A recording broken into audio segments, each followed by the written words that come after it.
Assalamualaikum warahmatullahi wabarakatuh. Saya Ferdi Ansari dari kelas 11 IPS 2 akan mempresentasikan hasil tugas yang telah diberikan oleh guru geografi bab 6 tentang keragaman kebudayaan.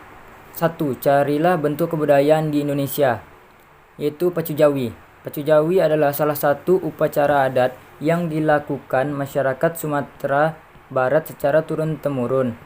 Upacara ini dilakukan dalam bentuk balapan kerbau yang diselenggarakan oleh para petani dan masyarakat sekitar dengan tujuan untuk menghibur setelah masa panen usai. Yang kedua, sebutkan potensi budaya sebagai pengembangan ekonomi kreatif.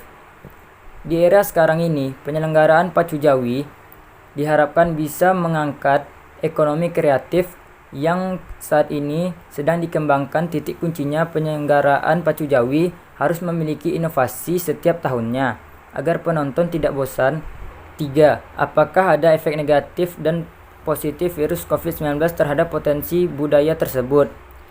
COVID-19 tentunya sangat berpengaruh pada budaya Pacu Jawi ini.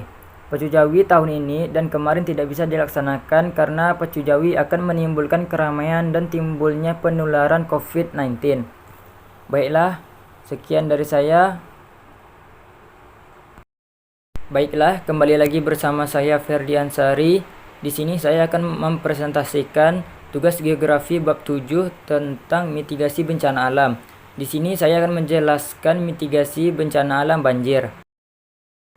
Yang pertama, mitigasi bencana banjir adalah peristiwa ketika air menggenangi suatu wilayah yang biasanya tidak tergenangi air dalam jangka waktu tertentu. Banjir biasanya terjadi karena curah hujan turun terus-menerus dan mengakibatkan meluapnya air sungai, danau, dan laut dan menyebabkan banjir terjadi.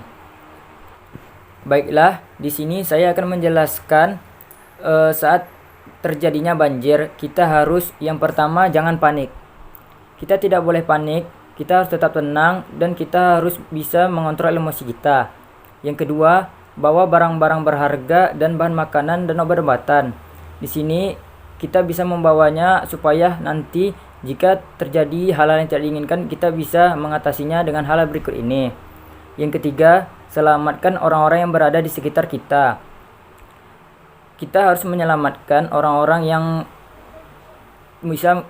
harus kita butuhkan, seperti orang tua, balita, dan orang sakit. 4. Pergi ke tempat-tempat yang tinggi. Saat banjir terjadi, carilah tempat tinggi agar tim penyelamat bisa untuk menyelamatkan kita. Yang kelima, tunggu tim penyelamat datang untuk menyelamatkan. Setelah kita sudah merasa aman, tunggulah tim penyelamat datang untuk menyelamatkan kita. Selanjutnya, setelah terjadinya banjir, yang pertama, jika di tempat pengungsian, segeralah pulang untuk mengecek kondisi rumah kita.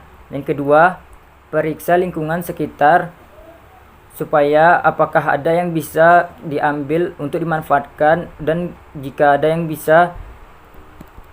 3. Segera berkumpul dengan orang-orang terdekat.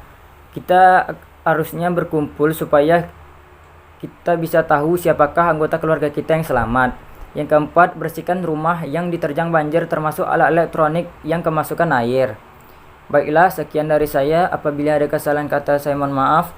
Wabillahi taufiq wal hidayah. Wassalamualaikum warahmatullahi wabarakatuh.